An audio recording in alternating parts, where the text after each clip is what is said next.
Welcome back to Infidelity Tales Lab. We're incredibly grateful for your support. Before we begin today's tale, tell us, which city or country are you joining us from?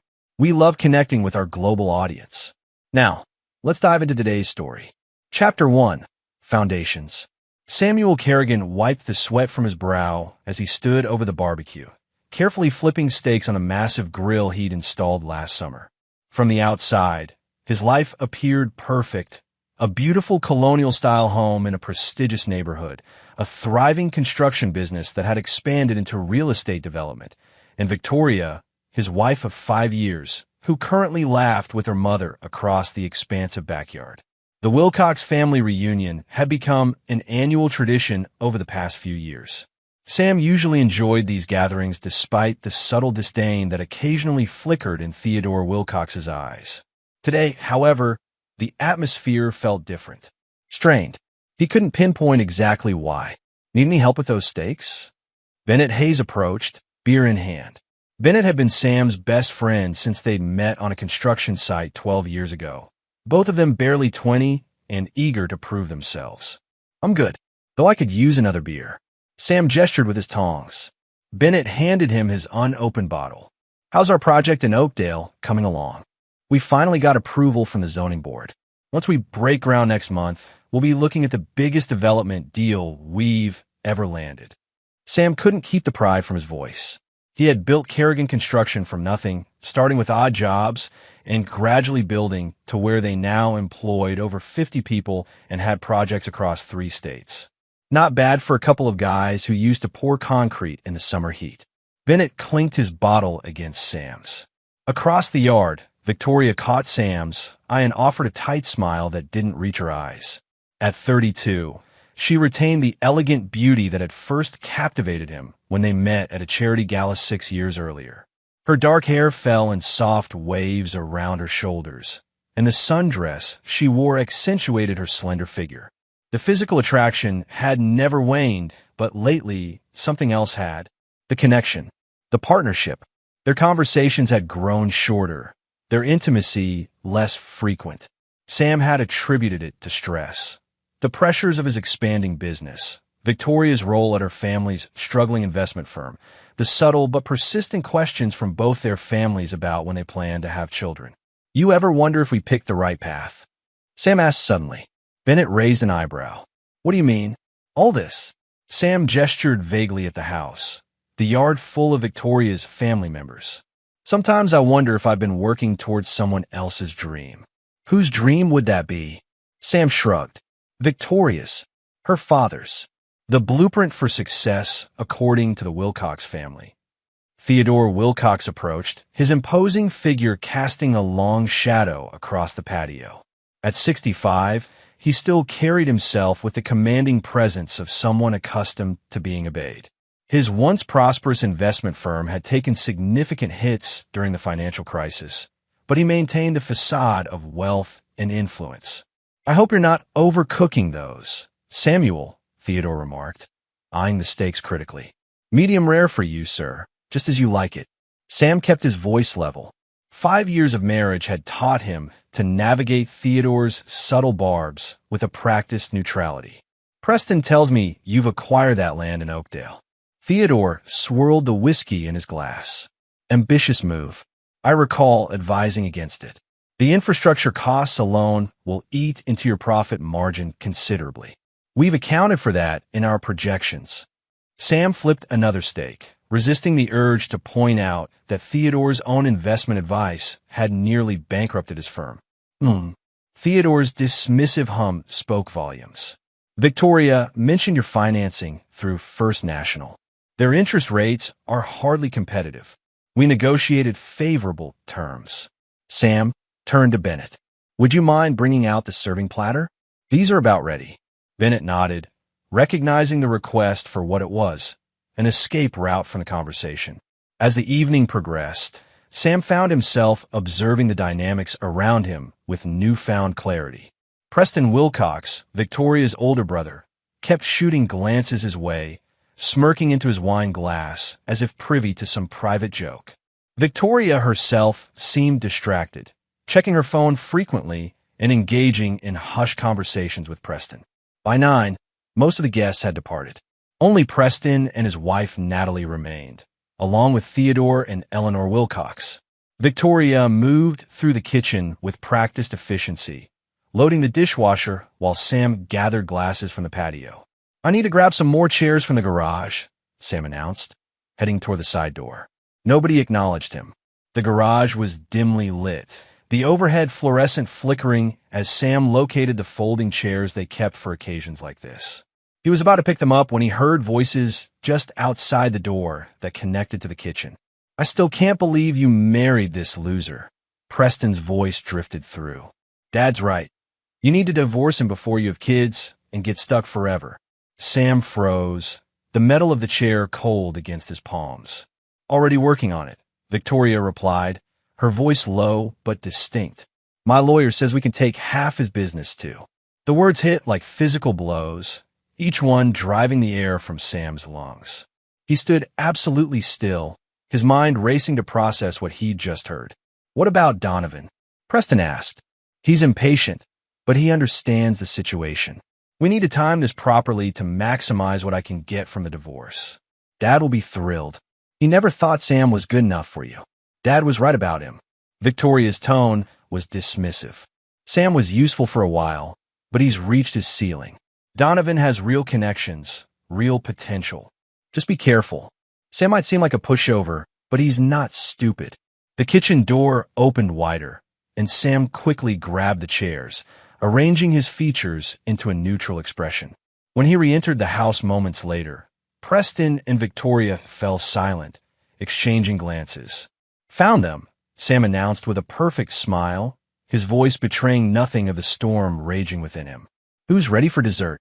Chapter 2, Shattered Glass.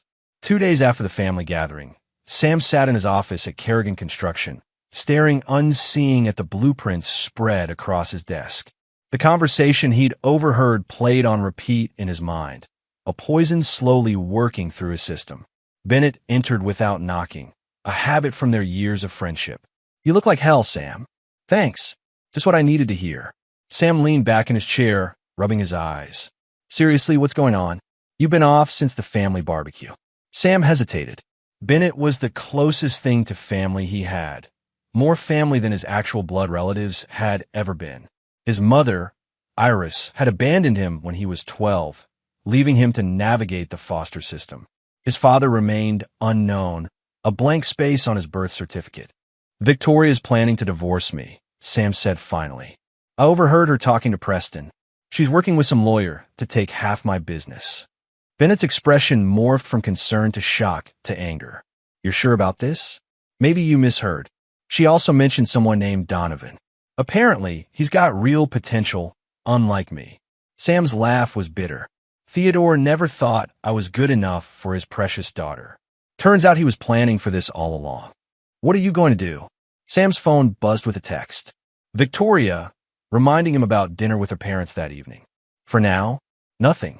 I'm going to continue being the perfect husband while I figure out my next move." Sam's jaw tightened. "But I'm not walking away from what I built.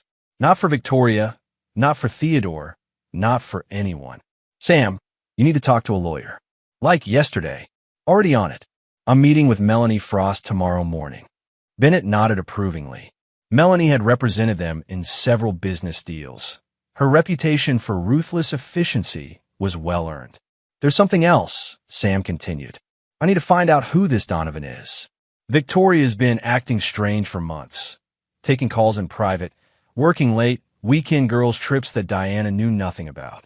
Diana Sloan had been Victoria's best friend since college. She'd always seemed uncomfortable around Sam, though he'd attributed it to her naturally reserved personality. "You think she's been cheating?"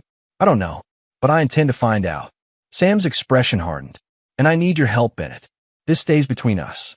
If Victoria suspects I know anything, I'll lose whatever advantage I might have. You know I've got your back.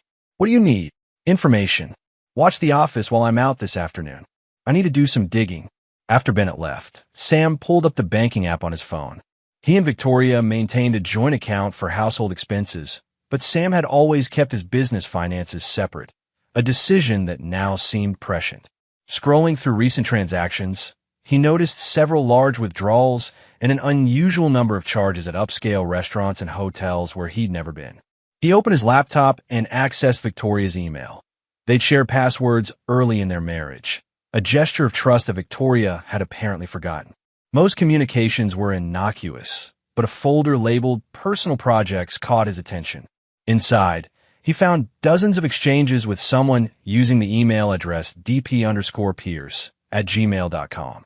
The most recent email, dated just yesterday, made Sam's blood run cold. V. Missing you already after this weekend. Your plan sounds perfect. The sooner you can extricate yourself from your current situation, the sooner we can start our real life together. My new position at Westwood Financial opens in September, and they're expecting my wife to attend the welcome gala. Let's make sure you're free by then. With all my heart, D. Sam's hand shook slightly as he continued searching. It didn't take long to connect the dots. Donovan Pierce, Victoria's college boyfriend who had recently returned from a banking stint in Europe. According to his LinkedIn profile, he'd just accepted a senior position at Westwood Financial, one of the largest investment firms in the region. A quick social media search revealed multiple recent photos of Donovan at various social events, always immaculately dressed, always surrounded by people who appeared impressed by his mere presence. In several photos, Sam noticed Victoria in the background. These must have been the business networking events she'd attended without him. The piece that broke something inside Sam was an image from 3 months earlier. Victoria and Donovan, their heads close together at what appeared to be a resort. The caption, posted by a mutual friend, read, "Some couples just belong together, no matter how much time passes. #destined."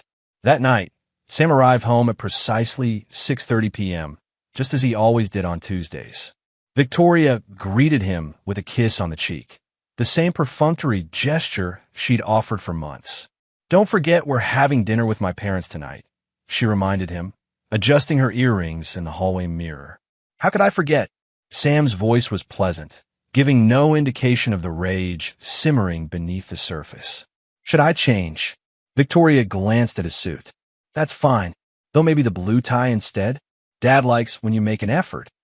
Dad likes when you make an effort. The absurdity of her concern about his tie choice while she plotted to destroy him almost made Sam laugh. Instead, he nodded agreeably and went upstairs to change. Dinner with Theodore and Eleanor Wilcox unfolded like a surreal play. Sam observed as Victoria engaged her parents in animated conversation about Preston's new vacation home, Theodore's golf game, and Eleanor's charity work. Not once did she mention the lawyer she'd referenced to Preston, nor did she show any sign of the betrayal she was orchestrating. "Samuel," Theodore addressed him directly as dessert was served, "Victoria tells me you've been working extraordinary hours lately. I do hope you're not neglecting your responsibilities at home." Sam caught the veiled criticism. "You're neglecting my daughter." The irony was almost unbearable. "Actually, I've been reassessing some priorities," Sam replied smoothly. "I think it's time to focus more on what truly matters." Victoria looked up sharply, something like alarm flickering in her eyes. "That's unexpected," she said carefully. "You've always been so committed to growing the business." "People change," Sam offered a smile that didn't reach his eyes. "Sometimes quite dramatically." That night, as Victoria slept beside him, maintaining the careful distance that had become their norm, Sam stared at the ceiling, his mind crystallizing around a single thought. "They want to take everything from me. I'll give them nothing but regret." Chapter 3. The Architect's Blueprint. 3 days after the family dinner, Sam's WhatsApp exploded with notifications. 87 messages from Victoria in the span of 2 hours, growing increasingly desperate. "Sam, call me immediately." "Sam, this is an emergency. Please tell me you didn't do this. My father is going to destroy you for this. Answer your phone." The messages continued, alternating between threats and pleas. Sam read them with detached interest as he sat in Melanie Frost's sleek downtown office. "So they're panicking," Melanie observed, peering at Sam's phone over her thin-framed glasses. At 45, she had built a reputation as one of the most formidable divorce attorneys in the state. Her tailored suit and precise bob haircut projected an image of controlled efficiency. Care to tell me why? Theodore Wilcox made some risky investments through his firm. Those investments are suddenly underperforming dramatically. Sam set his phone down as another message arrived. He's hemorrhaging clients by the hour. And I suppose you had nothing to do with that. Melanie's tone made it clear she didn't believe him for a second. I simply shared some publicly available information with certain interested parties. Sam shrugged. Information that Theodore had been concealing from his clients. Melanie's lips twitched in what might have been appreciation. You realize this complicates our strategy. On the contrary, it clarifies it. Sam leaned forward. Victoria and her father thought they could take what I built. They're about to discover I don't play defense. The events leading to this moment had unfolded. After confirming Victoria's betrayal, Sam had implemented a plan that required patience, discretion, and strategic alliances. His first move had been to protect Kerrigan Construction. Working with Melanie, he had restructured the business ownership, transferring significant assets to a new LLC that would be insulated from divorce proceedings. He had also documented every instance of Victoria's infidelity, building a case that would undermine her claims to his assets. Then, he had turned his attention to Theodore Wilcox. The man had made his disdain for Sam abundantly clear over the years, viewing him as nothing more than a fortunate upstart who had somehow trapped his daughter. Through careful research and some information provided by sources Theodore had alienated over the years, Sam had uncovered the precarious state of Wilcox investments.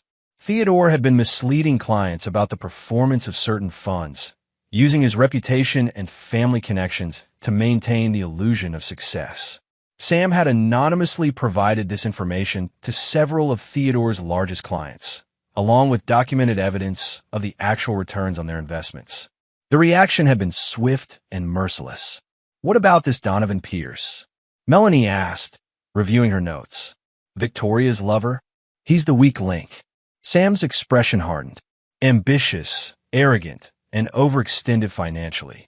His new position at Westwood Financial is contingent on a clean personal and professional record. And I assume that record isn't as clean as they believe? Let's just say Mr. Pierce has been creative with his resume and personal history. Sam checked his watch. By now, Westwood's board should be receiving a detailed dossier on their new hires' actual qualifications and activities. When his phone rang, Victoria again, Sam declined the call without hesitation. You understand she'll claim you're doing this out of spite, Melanie cautioned. That you discovered her affair and are retaliating. Let her. The timing works in our favor. The restructuring of my business happened months ago, well before I had any knowledge of her infidelity. As for Theodore's situation, I merely shared factual information that any responsible investor would want to know. Sam's smile was cold. I'm a concerned citizen, nothing more. Melanie studied him with newfound respect. I've represented hundreds of clients in high-conflict divorces, Samuel. Most of them are reactive, emotional, impulsive, self-destructive. You're something else entirely. I learned early that emotions are a luxury I couldn't afford. Sam thought briefly of his childhood, the series of foster homes, the constant need to adapt and survive.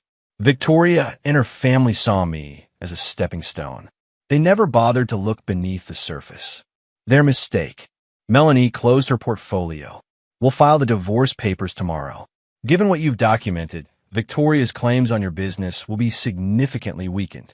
But Samuel, she removed her glasses, her expression serious. Be careful. People are most dangerous when cornered. Sam nodded, then checked his phone again. The message count had reached 103. Leaving Melanie's office, he drove to Bennett's house rather than returning home. Victoria would be waiting, likely with Theodore in tow, ready to confront him. That confrontation would happen, but on his terms, not theirs. Bennett opened the door before Sam could knock. Jesus, man, have you seen the news? He gestured toward the television, where a local news channel was reporting on the sudden client exodus from Wilcox Investments. Theodore's ashen face filled the screen as he offered terse no comments to reporters outside his office building. Victoria's called me 6 times, Bennett continued. She's looking for you everywhere. I know. Sam sank into a chair, suddenly feeling the weight of the past week. It's happening faster than I expected. Are you sure about this, Sam? There's no going back. They didn't give me that option. Sam's voice was quiet but resolute. They plan to take everything from me, Bennett. Not just my marriage, my business, my reputation, my future, all while smiling to my face. Bennett handed him a beer. So what's next? Now we move to phase 2. Sam took a long drink. Victoria and Theodore are just the beginning. There's still Donovan Pierce to deal with. The boyfriend, the architect. Sam's expression darkened. From what I've discovered, he's been helping Theodore with some creative accounting at Wilcox Investments. He's also been promising Victoria a lavish future using money he doesn't actually have. And you're gonna what? Expose him too? No. Sam set down his beer. I'm gonna give him exactly what he wants. The next morning, precisely at 9 a.m., Sam walked into his home. Victoria sat at the kitchen island, her eyes red-rimmed, her normally perfect appearance disheveled. When she saw him, she leapt to her feet. Where have you been? Her voice was ragged. My father's firm is imploding. Donovan's job offer has been rescinded, and I received divorce papers from your lawyer this morning. What the hell have you done? Sam regarded her calmly, noting the panic beneath her anger. I've done exactly what you've taught me, Victoria. I protected my interests. What are you talking about? You're destroying everything.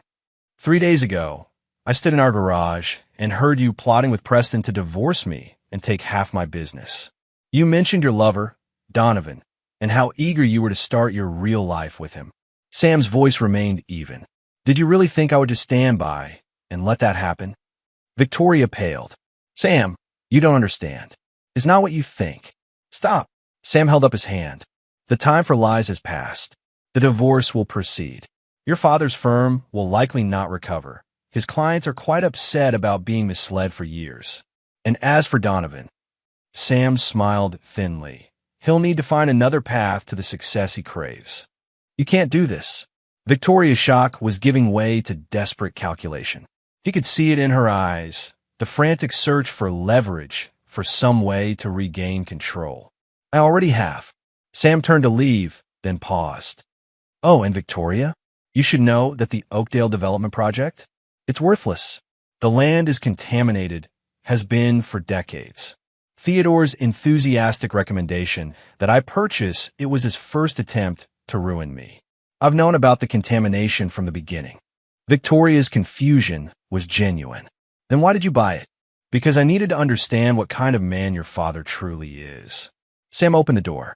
The kind who would sabotage his own daughter's husband to maintain control.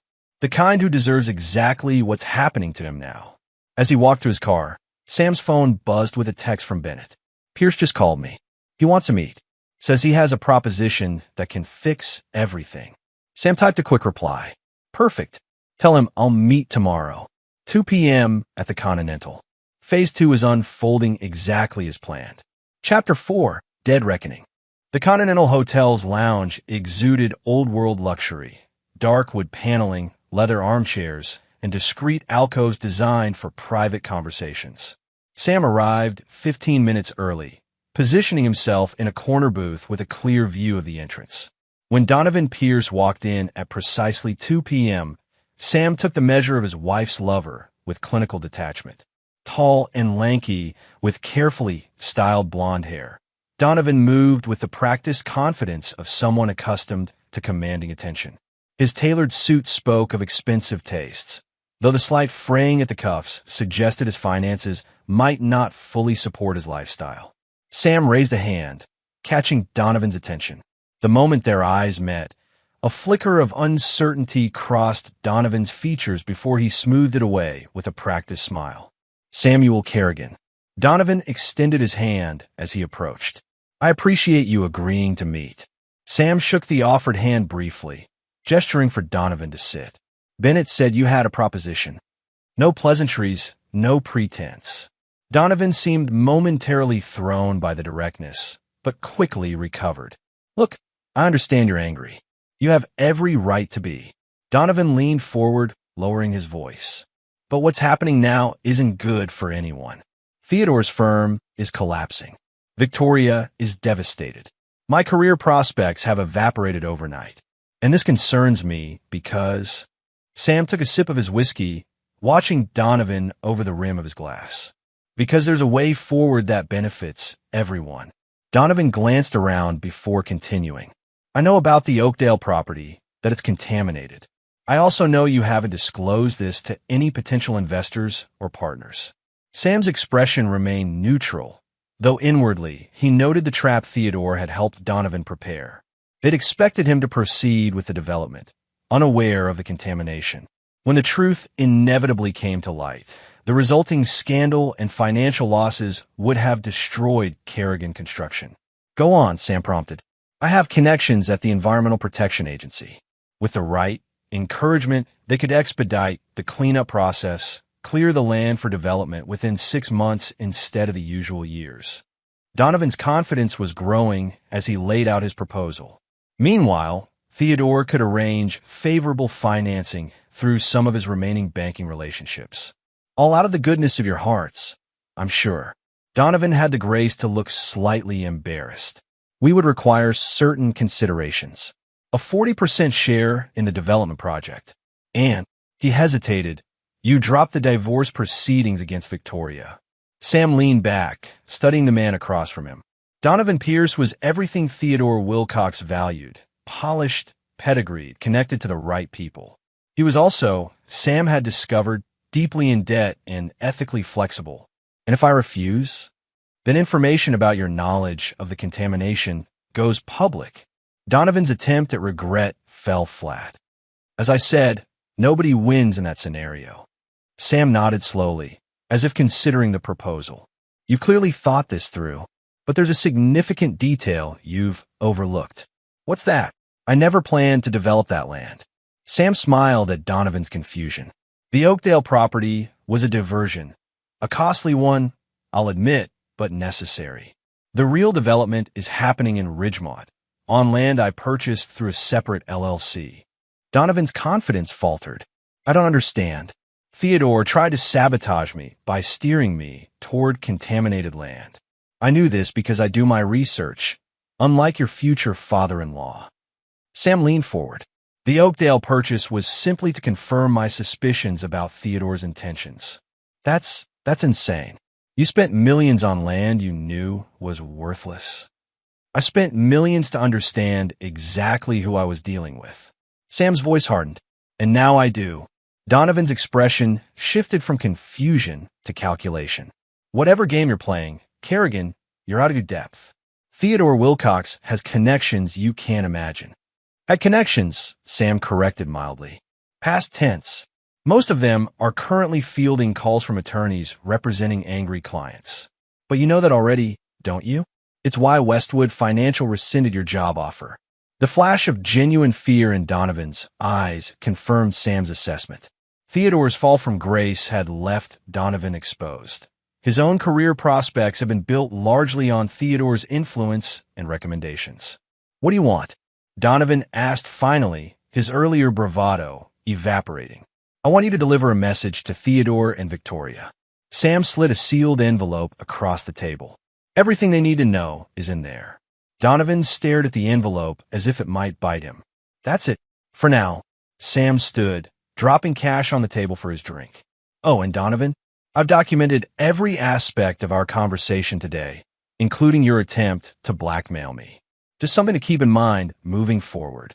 As Sam walked away, he felt Donovan's eyes burning into his back.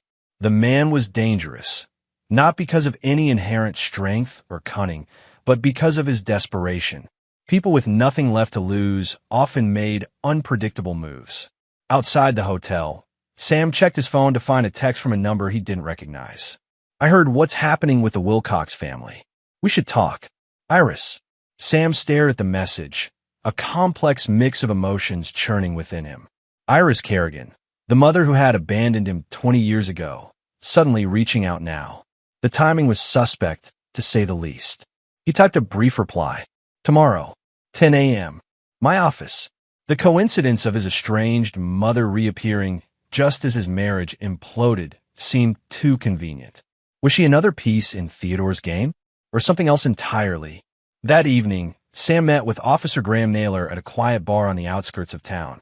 Naylor, a police detective whose brother worked for Kerrigan Construction, had become a valuable ally in recent months.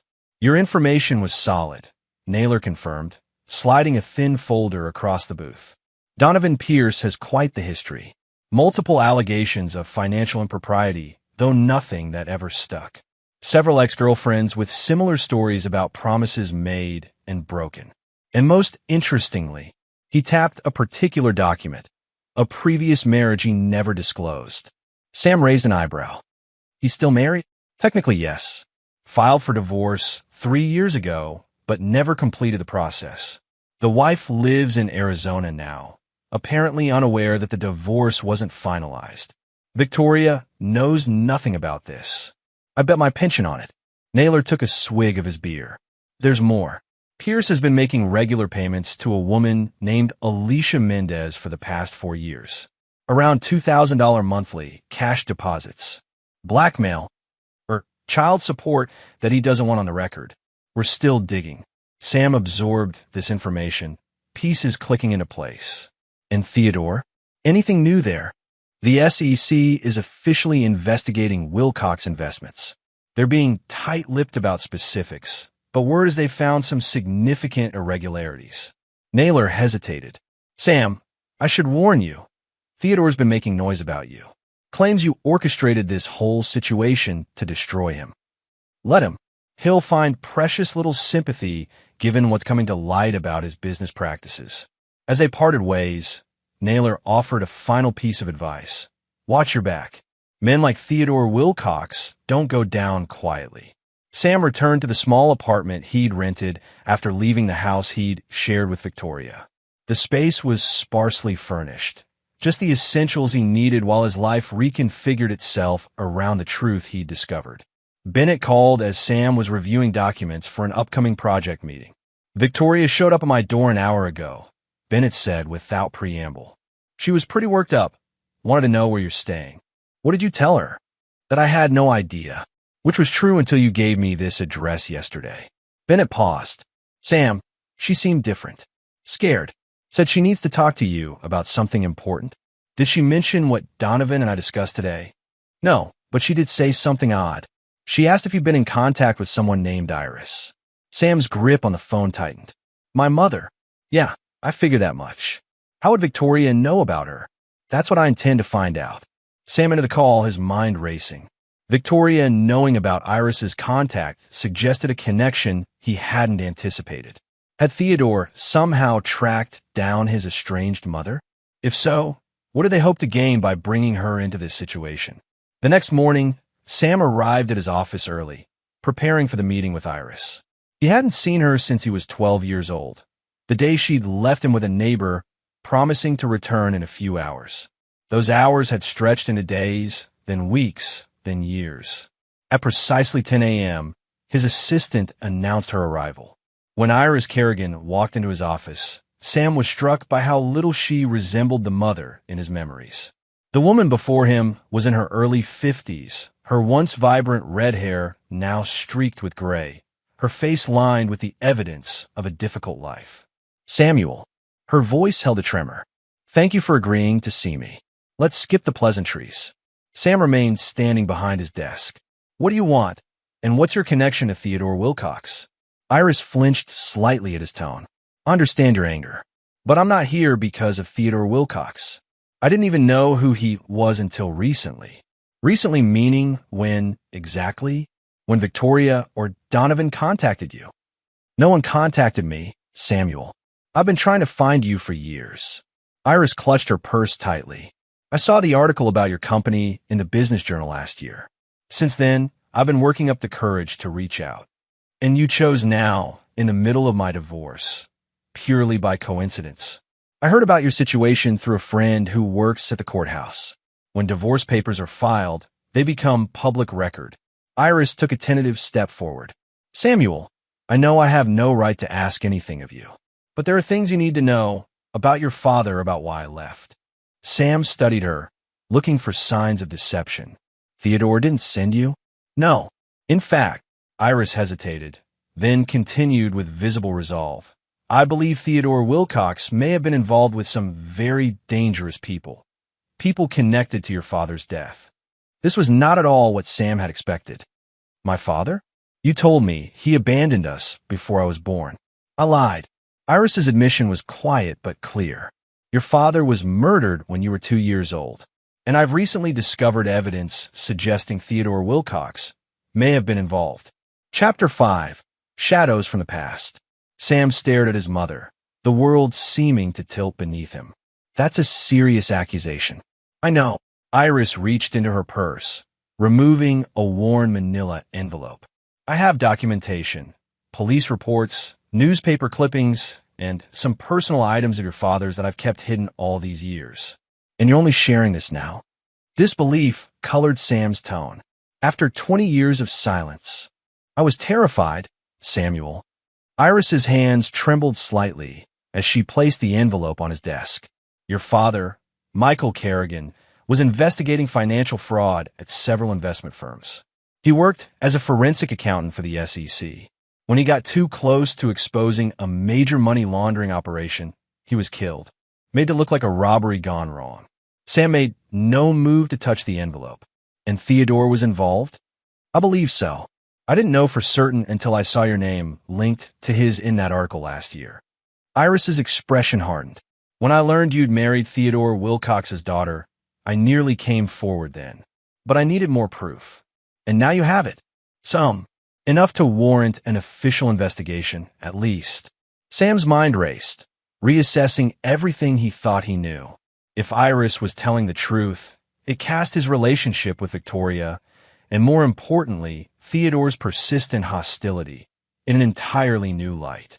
Theodore wouldn't have known who I was, Sam reasoned aloud. I was 2 when all this supposedly happened. My name wouldn't have meant anything to him. He might not have connected you to Michael immediately. Iris agreed. But when you became successful, started appearing in business publications, someone would have noticed the resemblance. Michael was well known in financial circles before his death. Sam finally picked up the envelope, examining its contents with clinical detachment. Inside, he found exactly what Iris had described: police reports, newspaper articles about his father's murder, and several photographs of a man who shared Sam's build and features, though with darker hair. One item in particular caught his attention: a small notebook filled with handwritten observations and figures. The last entry, dated just 3 days before Michael Kerrigan's death, contained a cryptic note. WI confirmed connection to offshore accounts. TW acting as intermediary for cleaning services. Meeting scheduled for Friday to present findings to Fisher. TW, Sam murmured. Theodore Wilcox, Iris confirmed. He was much younger then, just starting to build his reputation in investment banking. Your father was convinced he was helping several clients hide and launder money. Sam closed the notebook, his expression unreadable. Why did you leave me? The abrupt change of subject seemed to catch Iris off guard. After Michael's death, I received threats, phone calls, notes left on our door. They made it clear that if I pursued any investigation into Michael's murder, you would be next.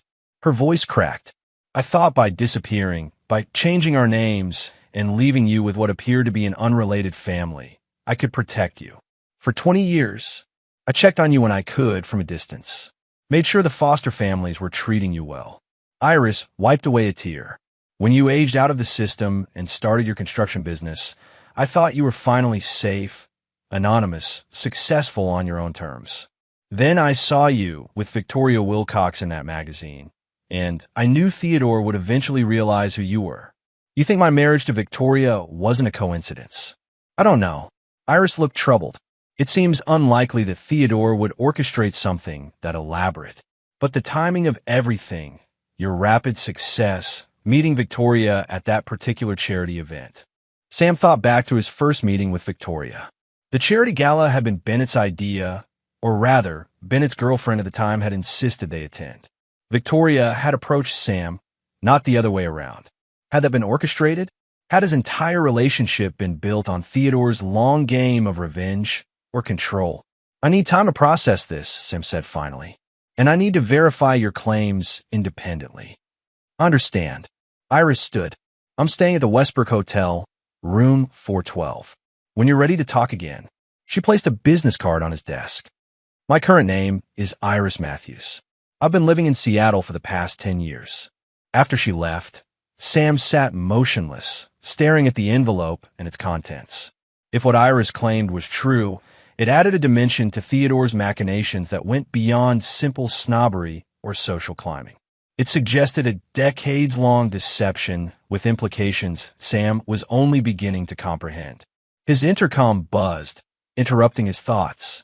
"Mr. Kerrigan, there's a Diana Sloan here to see you. She doesn't have an appointment, but she says it's urgent." Diana, Victoria's best friend. Sam hesitated, then made a decision. "Send her in." Diana entered his office with visible trepidation. Always quiet and reserved at social gatherings, she seemed especially nervous now, fidgeting with the strap of her handbag. "Thank you for seeing me," she began. "I know this is unexpected. What can I do for you, Diana?" Sam gestured for her to sit. "It's about Victoria." Diana perched on the edge of the chair. "And Theodore. And everything that's happening. You'll need to be more specific." Diana took a deep breath. "I've known Victoria since college. We were roommates freshman year. I was there when she first dated Donovan, and I was there when Theodore forced them to break up." This was new information. Forced them? Theodore never approved of Donovan. He thought Donovan lacked ambition, connections. Diana looked down at her hands. He threatened to cut off Victoria's tuition if she continued seeing him. She complied, but they never really got over each other. And this is relevant now because Theodore orchestrated their reconnection last year. Diana met his gaze directly for the first time. He arranged for Donovan to return from Europe, set up their accidental meeting at that finance conference Victoria attended. It was all part of his plan to. She faltered. "To what, Diana?" "To get Victoria away from you." Diana's voice dropped to nearly a whisper. "Theodore has always hated you, Sam. From the moment Victoria brought you home, he's been plotting to remove you from her life. I never understood why his hatred ran so deep. It seemed personal somehow." Sam kept his expression neutral, though inwardly, Iris's claims were gaining credibility. "And Victoria went along with this plan willingly?" "Not at first." Diana shook her head. "She genuinely loved you, I believe. But Theodore is persuasive. And Victoria has always sought his approval above all else. When Donovan reappeared, offering her the life Theodore had always wanted for her, she chose her father's vision over our marriage." "Yes." Diana looked genuinely regretful.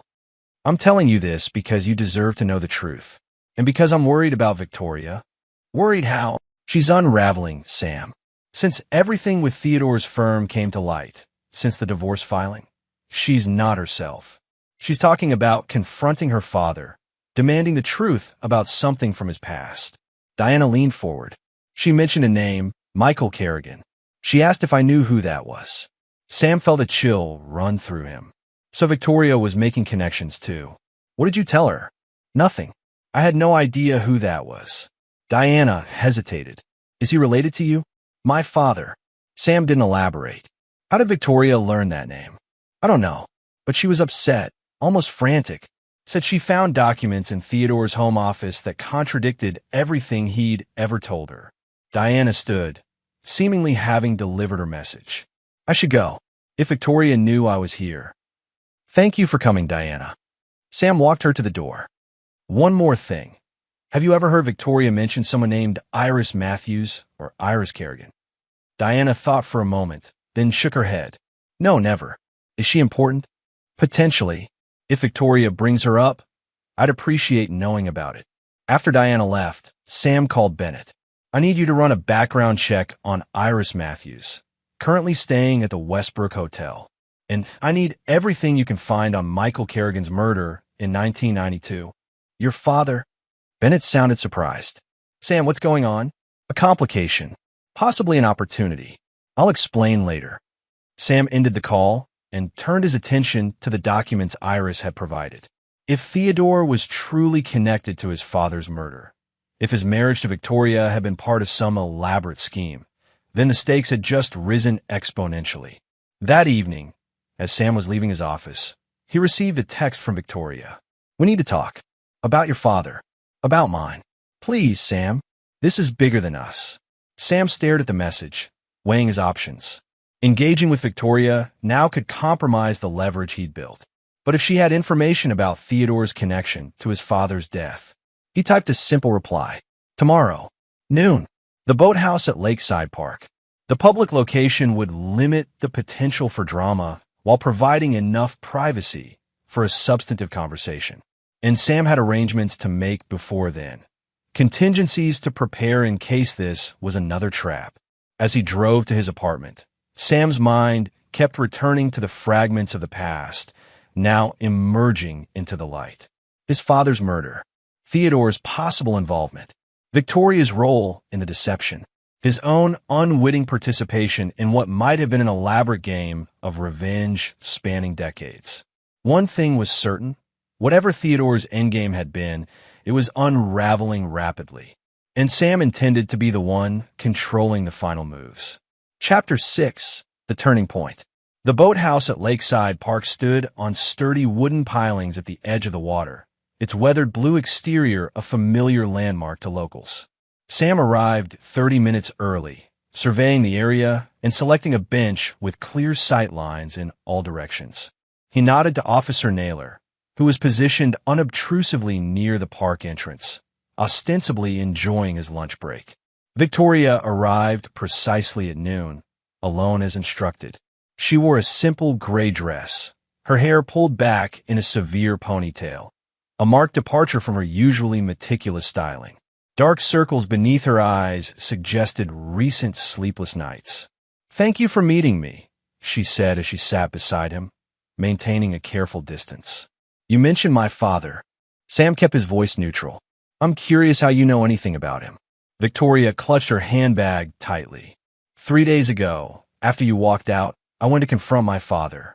I demanded to know what he'd done to provoke you into destroying his firm, our marriage, everything. And he was drunk, Sam. I've never seen him like that before. Victoria's voice wavered. He started ranting about karma and justice, and how the son had returned to finish what the father started. When I pressed him, he told me to look in his safe, said I deserved to know what kind of man I'd married. The safe contained information about my father. Victoria nodded. Newspaper clippings about his murder, financial records, and, she hesitated, photographs of you as a child. Photos taken without your knowledge, spanning years. My father had been tracking you since you were 12 years old, Sam. The revelation sent a cold wave through Sam, despite his suspicions. Why? Fear, I think. An obsession. Victoria withdrew a flash drive from her purse. Everything I found is copied here, including my father's journal entries about you, about how he needed to control the situation when you emerged as a successful businessman in the same city where he operated. Control the situation by having you marry me. Sam's tone was flat. Victoria flinched. Yes, though I didn't know that at the time. I had no idea who you really were when we met. When you approached me at that charity gala, the memory reshuffled itself in Sam's mind. Victoria making her way across the room toward him, introducing herself with that perfect smile. That wasn't coincidence. No. Victoria's admission was barely audible.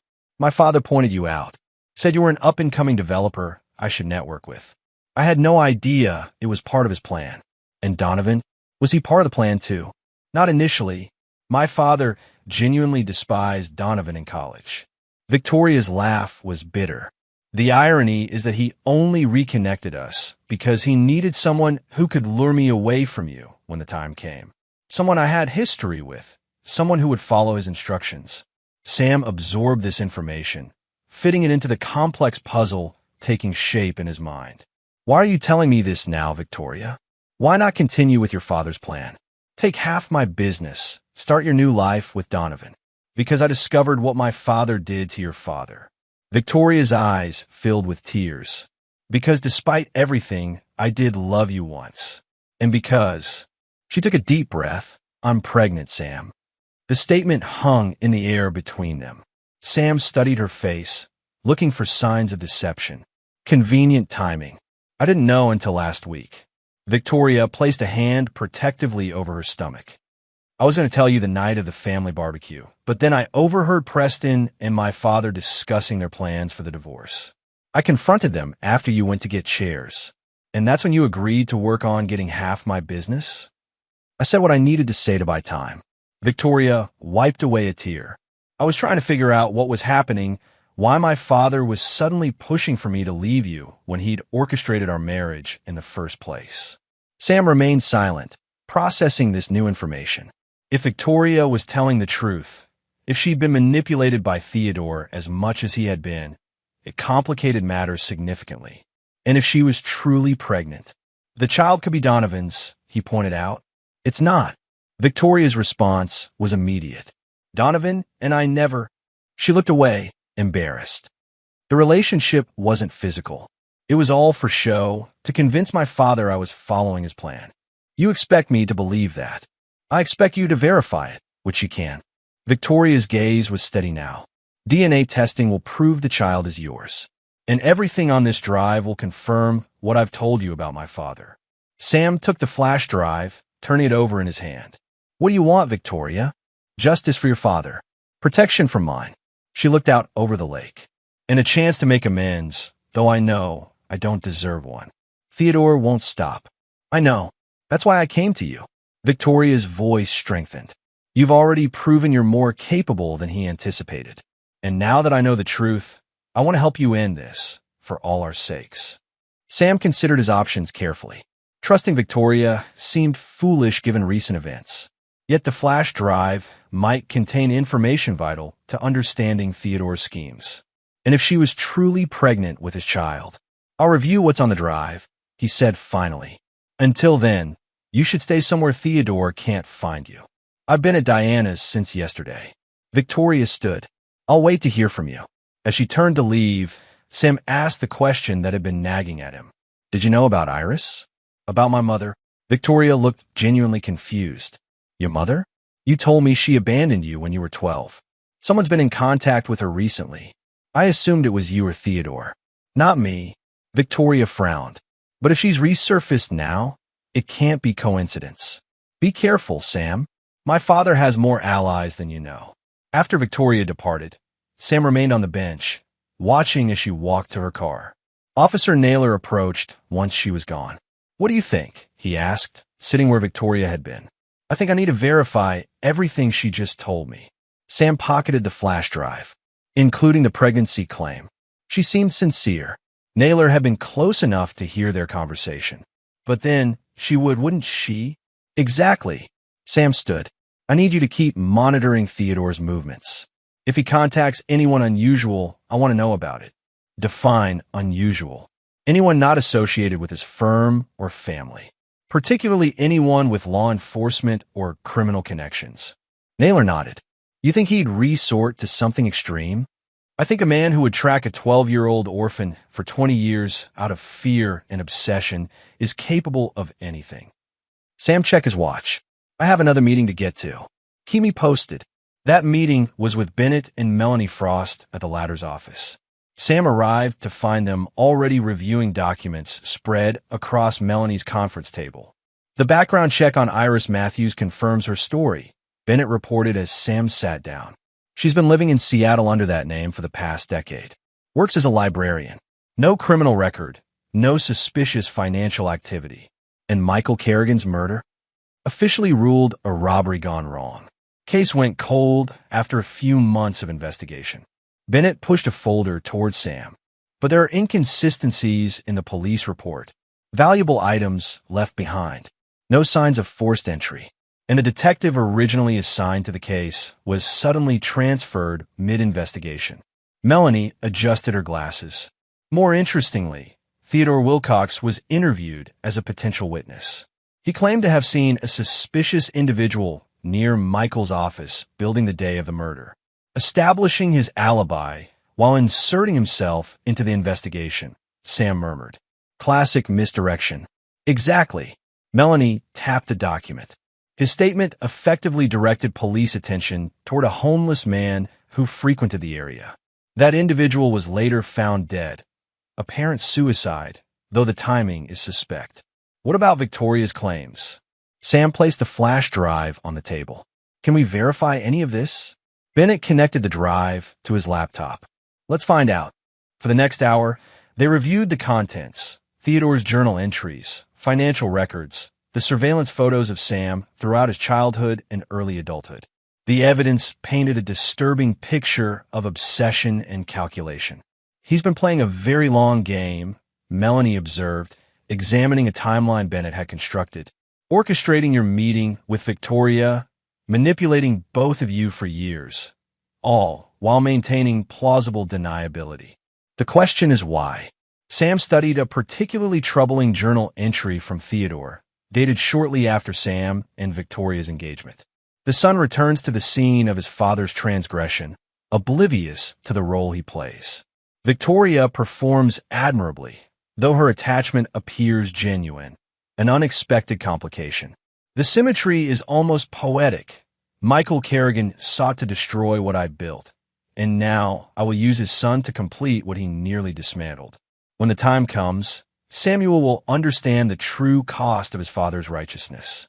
"Your father must have had significant evidence against Theodore," Bennett reasoned. "Evidence that threatened not just his reputation, but his freedom. Evidence that died with him," Sam pointed out. "Or so Theodore believed." Melanie looked up sharply. "You think there's still evidence out there? After all this time?"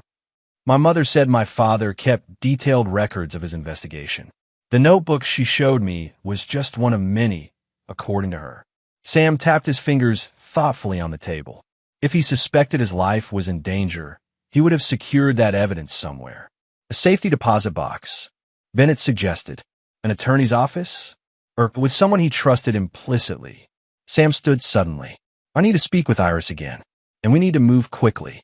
If Theodore suspects Victoria has turned against him, he'll accelerate whatever endgame he's been planning," Melanie finished grimly.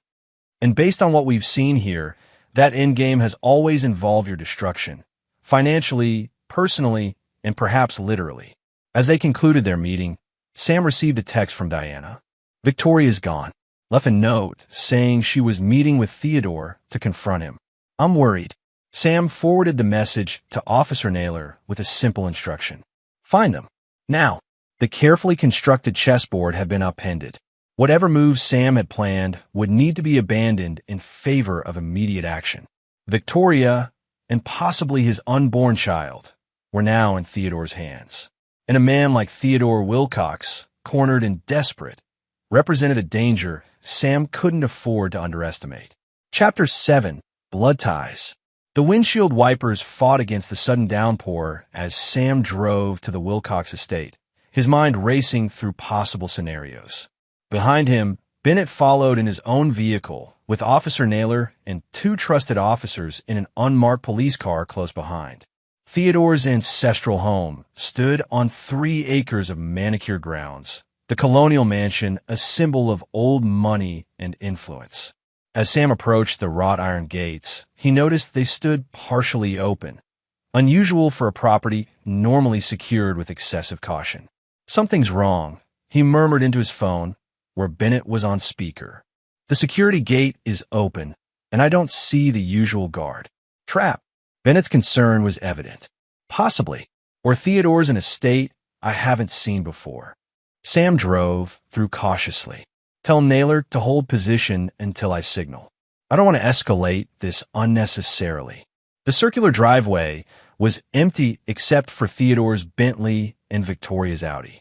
Sam parked directly behind Victoria's car, blocking it in, a precaution in case she was being coerced. Rain pelted his shoulders as he approached the front door, finding it unlocked. The foyer was dimly lit, the house unnaturally quiet. Sam moved silently through the familiar space, senses heightened. Voices drifted from Theodore's study. Victoria's raised in distress, Theodore's lower but intense. As Sam neared the partially open door, a third voice joined the conversation, one he recognized with a jolt of surprise. "You promised no one would get hurt." Donovan Pierce's tone was agitated. "This isn't what I agreed to. Circumstances change." Theodore's response was dismissive. "Victoria's interference has forced my hand." "Dad, please." Victoria sounded tearful. "This has gone far enough. Sam knows everything. About Michael Kerrigan, about your involvement in his death, about how you manipulated me into marrying him." He knows what you've told him. Theodore's voice hardened. Half-truths and suspicions. Without proof, it's meaningless. There is proof. Sam pushed the door open fully, stepping into the study. And it doesn't just implicate you in my father's murder. It exposes 20 years of financial crimes, Theodore. 3 heads turned sharply toward him. Victoria sat in an armchair, eyes red from crying, one hand protectively covering her stomach. Theodore stood behind his massive desk, a tumbler of whiskey in hand, his normally impeccable appearance disheveled. Donovan hovered awkwardly between them, looking as if he'd prefer to be anywhere else. Samuel. Theodore's smile was thin. I wondered when you'd arrive. Always the hero, aren't you?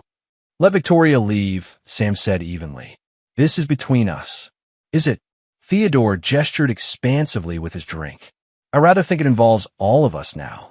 A proper family drama. The wronged husband, the duplicitous wife, the ineffectual lover. He turned to Victoria. Go ahead, darling. Tell him the truth about your pregnancy. Victoria paled. I already have. The baby is Sam's. Is it? Theodore's laugh was cruel. Or is that just another lie you've constructed to salvage something from this disaster? Enough, Theodore. Sam took a step forward. The police are outside. Officer Naylor has been building a case against you for months. Your journal entries, the financial records Victoria found, they're all in safe hands now. Naylor. Theodore sneered the name. Another pawn you've recruited. Do you think a single detective can stand against the connections I've cultivated over decades? I think the SEC investigators currently examining your firm's records would be very interested in those connections. Sam's voice remained measured, as would the prosecutors building a case for your involvement in Michael Kerrigan's murder. For the first time, uncertainty flickered across Theodore's features.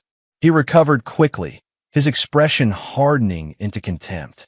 You were so like your father, self-righteous, relentless. Theodore drained his whiskey. He too thought he could bring me down with pieces of paper and legal procedures. He discovered too late the inadequacy of that approach. Sam, Victoria said quietly, my father has a gun in his desk drawer. Theodore's hand moved subtly toward the drawer. Sam tensed, prepared to lunge forward if necessary. Think carefully, Theodore. This doesn't end how you want it to. Oh, but it does. Theodore's smile was chilling. You see, I've had 20 years to prepare for this moment. 20 years to ensure that if Michael Kerrigan's son ever became a problem, I would have contingencies in place. Like Donovan? Sam glanced at the man who stood frozen between them. Your backup plan if Victoria developed genuine feelings for me? The pressure point you could use to control her? Donovan has been useful, if unreliable. Theodore's dismissive tone caused Donovan to flinch. But I'm referring to something more substantial. Tell me, Samuel, have you spoken with your mother recently? Sam's blood ran cold. What have you done? Nothing yet. Iris is simply enjoying my hospitality at a location known only to me. Theodore's confidence was returning. You'll withdraw all allegations. You'll sign over controlling interest in Kerrigan Construction to a holding company I designate. You'll disappear from Victoria's life permanently. In exchange, your mother lives. Dad, no. Victoria stood abruptly. You can't do this. I can and will. Theodore's voice was steel. Your sentimentality has caused enough damage, Victoria. Now sit down and be silent. I'm done following your orders. Victoria moved towards Sam. I'm done being your pawn. Theodore's hand plunged into the drawer, emerging with a small revolver. I said sit down. The room froze in tableau. Theodore with the gun leveled at Victoria. Victoria halfway between the chair and Sam. Donovan pressing himself against the bookcase, as if hoping to disappear into it. Lower the weapon, Theodore. Sam's voice was deadly calm. You're not a killer. Are not? Theodore's laugh was brittle. Ask your father about that. Oh, wait, you can't. You didn't pull the trigger yourself, Sam guessed. You hired someone. Kept your hands clean. That's your way, isn't it? Others do the dirty work while you maintain plausible deniability. Pragmatism, not cowardice. Theodore's hand remained steady. Victoria, return to your seat now. Instead, Victoria took another step toward Sam. No. The study door burst open as Bennett charged in, followed by Officer Naylor with his weapon drawn. "Police! Drop the gun, Wilcox!" Naylor barked. What happened next unfolded with nightmarish clarity. Theodore, startled by the intrusion, swung the revolver toward the new threat. Naylor shouted another warning. Victoria lunged forward, perhaps to reach Sam, perhaps to stop her father. The gunshot cracked through the room like thunder. Victoria crumpled to the floor, crimson blooming across her gray dress. For a moment, everyone stood paralyzed in shock. Then Sam was beside her, applying pressure to the wound in her shoulder, his voice surprisingly steady as he called for an ambulance. Naylor disarmed Theodore, forcing him to the ground none too gently. Bennett restrained Donovan, who had made an abortive move toward the door. "Stay with me, Victoria," Sam urged, his hands slick with her blood. "Help is coming." "Iris," Victoria gasped, her face contorted with pain. "Boathouse. Dad's keeping her at the boathouse." Sam looked up sharply at Theodore, who lay face down on the expensive carpet, hands cuffed behind him. The older man's expression was a mixture of rage and defeat. "The property on Lake Champlain," Victoria continued weakly. "Dad's private retreat. Get an ambulance here now," Sam instructed Naylor, "and send units to Theodore's lake property immediately." As paramedics arrived and took over Victoria's care, Sam stood back, his shirt and hands stained red. The controlled fury he'd maintained throughout this ordeal threatened to overwhelm him now. Bennett approached, his expression grave. "She's going to be okay, Sam. The paramedics say the bullet went through clean, missed any vital organs." "And Iris? Any word?" "Units are on their way to the lake property now." Bennett hesitated. "There's something else you should know." When they searched Theodore, they found a flash drive. He held up a small black device. He had an escape plan ready to go, new identity, offshore accounts, the works. Sam took the drive, turning it over in his blood-stained hands. 20 years of obsession, and he still underestimated me. "What's our next move?" "We follow this through to the end." Sam watched as Theodore was escorted to a police car. No matter where it leads. 3 hours later, Sam sat in a hospital waiting room, having given his statement to the police. Victoria was in surgery, her condition stable. Donovan was in custody, cooperating fully in exchange for leniency. And Theodore Wilcox sat in an interrogation room, facing multiple charges: attempted murder, kidnapping, conspiracy, and, pending further investigation, the murder of Michael Kerrigan 20 years earlier. Officer Naylor entered the waiting room, exhaustion evident in his features. "We found her. Iris is safe." Sam felt a knot of tension release. Was she harmed? Dehydrated, disoriented, but otherwise uninjured. Theodore had her drugged and transported to the lake house yesterday. Apparently, he'd been having her followed since she arrived in town. Another loose end he tried to eliminate when things started unraveling. Sam shook his head. "Where is she now?" "On her way here. She insisted on seeing you." Naylor sat heavily in the chair opposite Sam. "There's more." The text examined Theodore's flash drive. In addition to his escape plan, it contained encrypted files dating back 20 years, including details of your father's murder. He kept evidence of his own crime? Sam couldn't hide his surprise. Trophies, maybe, or insurance against his co-conspirators. Naylor leaned forward. "This goes beyond Theodore, Sam. The names in those files, powerful people, many still active in finance and politics. Your father stumbled onto something much bigger than one corrupt investment banker. And now that something has come full circle." Sam stood as a doctor approached from the surgical ward. "Victoria?" "The surgery was successful," the doctor confirmed. "She's stable and resting. The baby appears unaffected, though we'll continue to monitor closely." Sam thanked him, a complex mix of emotions washing through him. Whatever lies Victoria had told, whatever role she had played in Theodore's schemes, she had ultimately risked her life to help him. And now she carried his child, a connection that would bind them regardless of how their marriage ended. As the doctor departed, a nurse appeared with Iris in tow. His mother looked smaller than Sam remembered from their meeting, fragile in hospital-issued scrubs, her face bearing the strain of her ordeal. Samuel. Her voice caught as she saw him. Sam hesitated only briefly before crossing the room to embrace her. 20 years of absence couldn't be erased in a moment, but here, in the aftermath of Theodore's final play, it seemed a beginning was possible. "Michael would be so proud of you," Iris whispered, her tears dampening his shirt. "You finished what he started." "Not yet," Sam replied quietly. "But I will." Chapter 8. The Weight of Truth. 2 weeks passed in a blur of police statements, legal consultations, and hospital visits. Victoria had been released after 5 days, the wound in her shoulder healing well, the pregnancy progressing without complications. She had moved in with Diana, maintaining a respectful distance from Sam while the future of their relationship remained uncertain.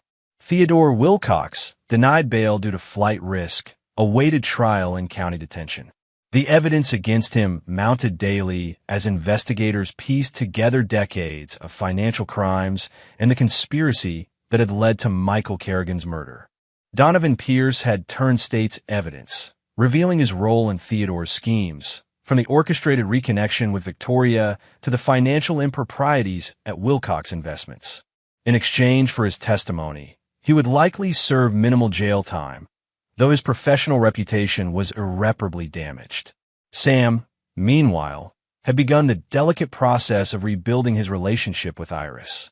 They met regularly for lunch, carefully navigating 20 years of absence, filling in the gaps of their separate lives. The abandonment that had shaped Sam's childhood couldn't be undone, but understanding its context helped diminish its power over him.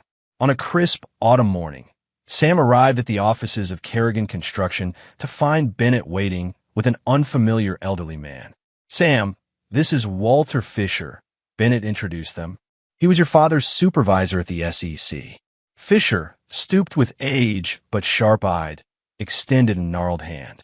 "I've been following the Wilcox case in the news. When I realized you were Michael's son, I knew I had to come forward." In Walter's conference room, Fisher placed a weathered briefcase on the table. "2 days before your father was killed, he brought me this." He opened the case, revealing neatly organized files. Evidence of a money laundering operation involving several prominent investment firms, including Wilcox Investments. "Why didn't you take this to the authorities after his death?" Sam asked, trying to keep accusation from his tone. Fisher's expression was pained. "I tried, but the reach of the people involved. My supervisor buried the investigation. When I persisted, there were threats against my family, my pension. I was a coward." He pushed the briefcase towards Sam. "But I kept everything, hoping someday justice would be possible." Sam examined the documents, meticulous records of offshore accounts, shell companies, and illicit transactions. The cornerstone of it all was Theodore Wilcox, who had facilitated the laundering of millions through seemingly legitimate investments. "This corroborates everything on Theodore's flash drive," Sam noted. "With this and Donovan's testimony, Theodore is finished," Bennett completed, along with several former partners who were still active in the financial sector. Fisher nodded grimly. "Your father was a principled man, Samuel. He believed the system would work if given the proper evidence." His eyes clouded.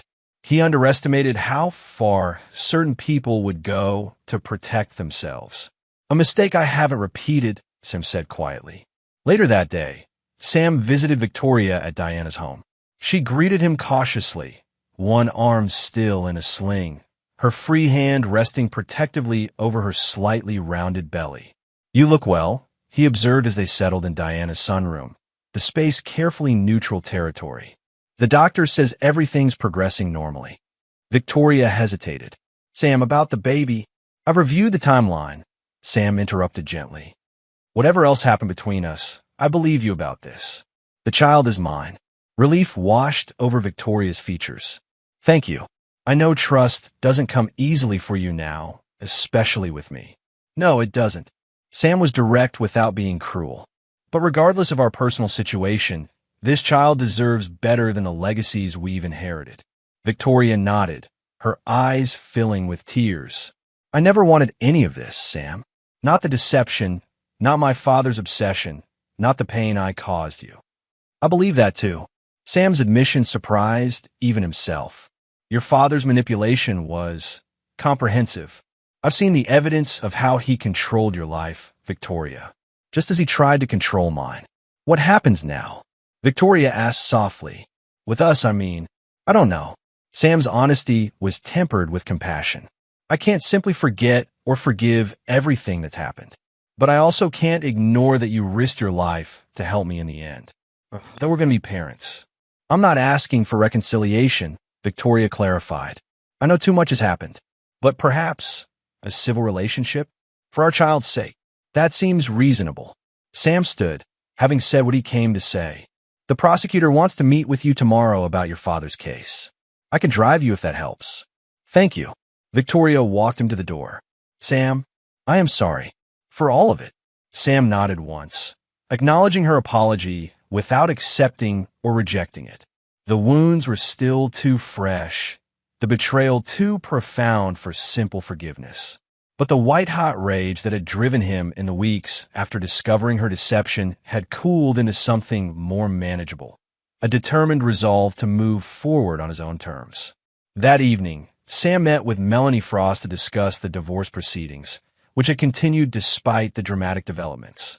Given Victoria's cooperation and testimony against Theodore, her claim on your business assets has been withdrawn completely, Melanie reported. The current proposal is a clean break financially, with shared custody of the child once it's born. That seems fair. Sam reviewed the documents. What about the house? She's relinquishing any claim to it. Says she has no desire to live there after everything that's happened.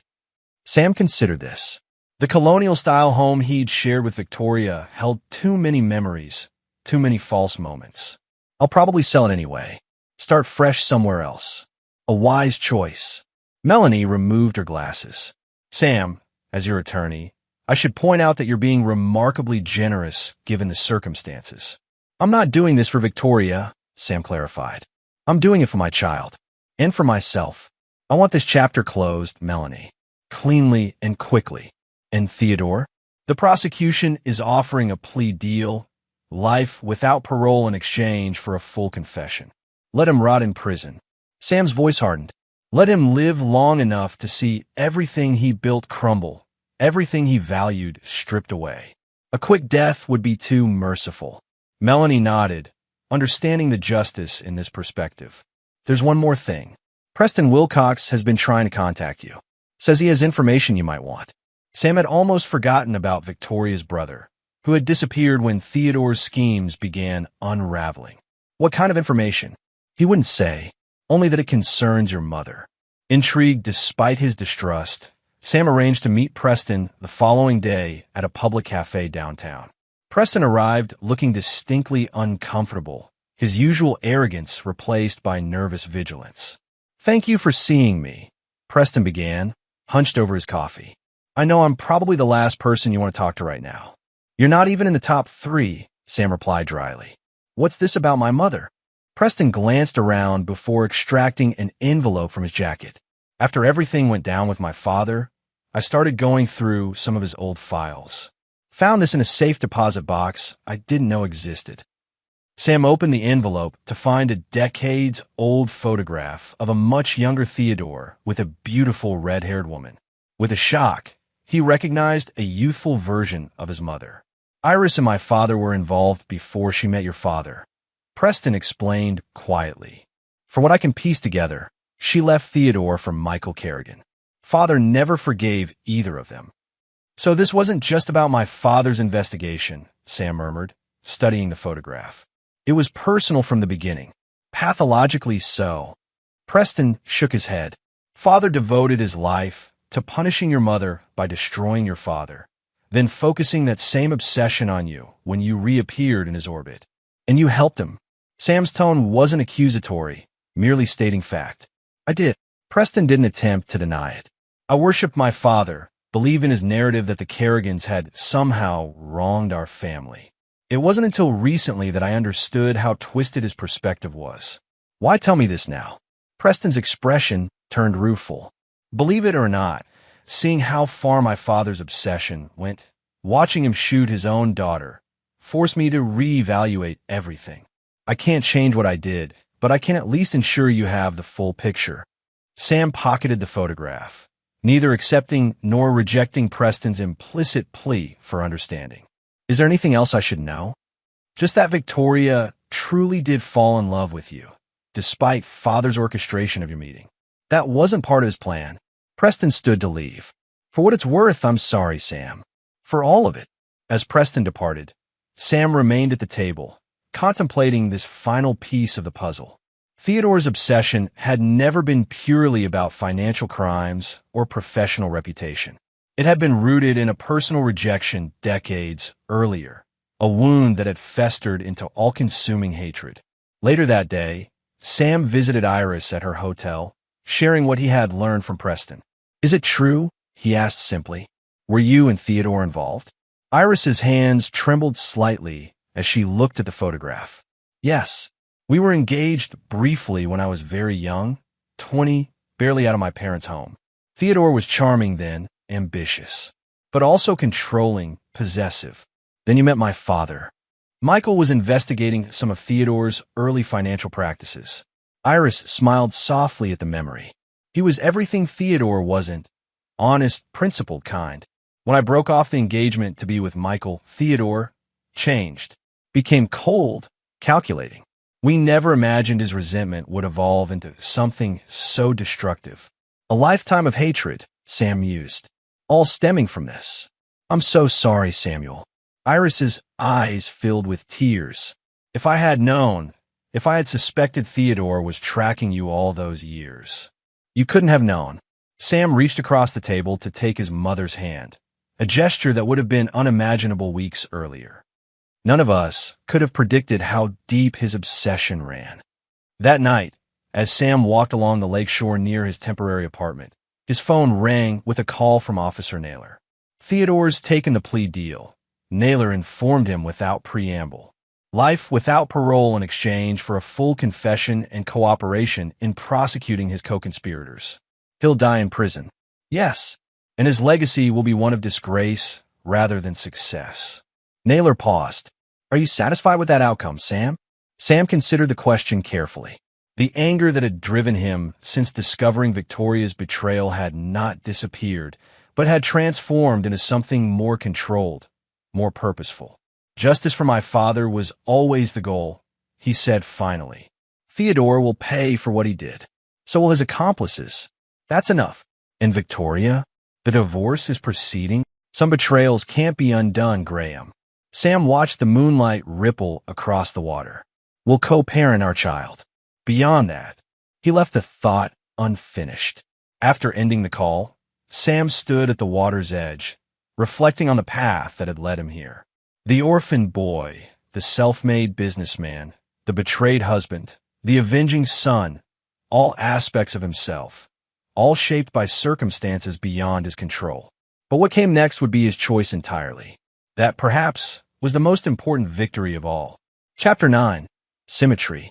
6 months later, Sam stood in the nursery of his new lakeside home, assembling a crib as winter sunlight streamed through the windows. The house, modern, open, filled with light, represented his fresh start, located far from the memories associated with the colonial he had shared with Victoria. Bennett entered with 2 cups of coffee, setting one on the windowsill within Sam's reach. "The movers just brought in the last of the furniture. Everything else is set up. Thanks for overseeing all this." Sam tightened the final screw on the crib. Couldn't have managed it while handling the business transition. Kerrigan Construction had undergone significant changes in recent months. Sam had promoted several trusted employees to leadership positions, restructuring the company to run efficiently with less of his direct involvement. The Ridgemont development project was proceeding on schedule, promising to be their most profitable venture yet. "Have you heard from Victoria?" Bennett asked, leaning against the doorframe. "She had an appointment with the obstetrician yesterday. Everything looks good. The baby's due in 3 weeks." Their relationship had settled into a cordial coexistence focused on their forthcoming child. The divorce had been finalized without acrimony, with both parties committed to a cooperative co-parenting arrangement. Victoria had moved into a modest townhouse near Diana's home, using her portion of the proceeds from selling their shared house to establish herself independently from her family's tainted wealth. And Theodore? Any updates there? Officially diagnosed with narcissistic personality disorder, according to the prison psychiatrist. Sam tested the crib's stability with a firm shake. He's reportedly writing his memoirs, claiming he was manipulated by his former business partners, rewriting history to cast himself as the victim. Bennett shook his head. Some people never change. No, they don't. Sam's tone was matter-of-fact rather than bitter. But that's his problem now, not mine. The house phone rang, and Bennett went to answer it. He returned moments later, his expression serious. It's Victoria. She's in labor. At the hospital, Sam found Victoria already in the delivery room, her face contorted with pain as contractions intensified. Diana sat beside her, offering encouragement and support. Sam. Victoria reached for his hand as he entered. The baby's coming early. For the next 6 hours, Sam remained at Victoria's side, personal history set aside as they faced this pivotal moment together. When their daughter finally arrived, 7 pounds, 3 ounces, with a shock of dark hair and lungs that announced her presence emphatically, the connection between them transcended their complicated past. She's perfect, Victoria whispered, cradling the newborn. What should we name her? Sam had been considering this question for months. What about Grace? Grace Kerrigan. Grace. Victoria tested the name, smiling through her exhaustion. It's perfect. As Victoria rested, Sam held his daughter in the hospital room's quiet darkness, studying her tiny features with wonder.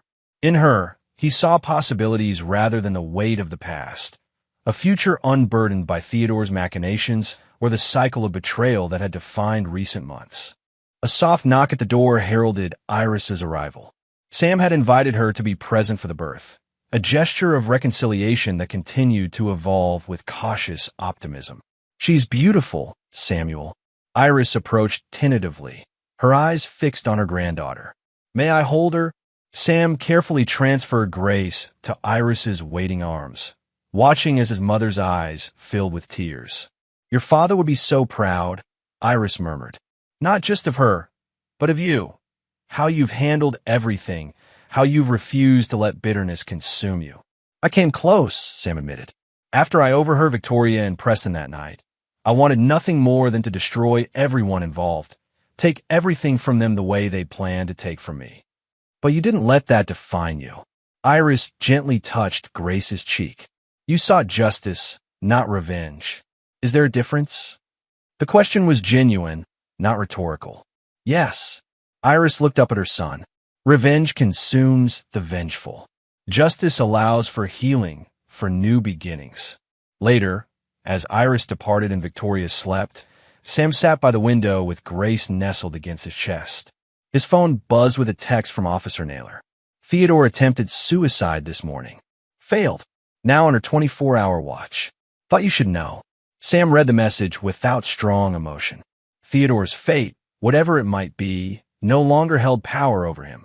The man who had orchestrated so much pain, who had murdered his father, manipulated his wife, and attempted to destroy everything Sam had built, had ultimately lost everything himself.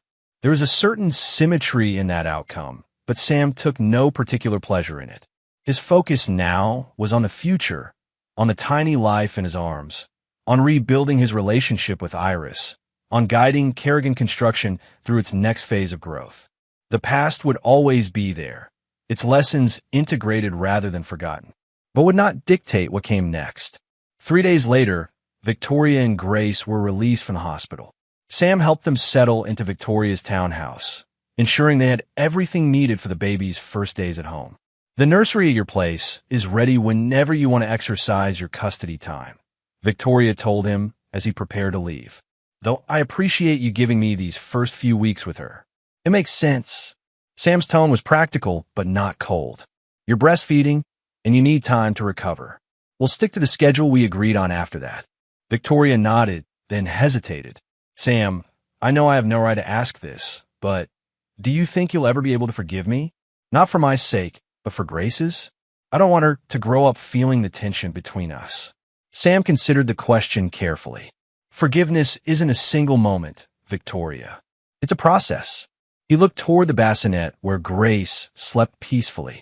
For her sake, I'm committed to that process. The rest will take time. It wasn't the answer Victoria might have hoped for, but it was honest. And honesty was the foundation they needed to build upon, regardless of what their future relationship might become. In the months that followed, Sam established a new rhythm to his life.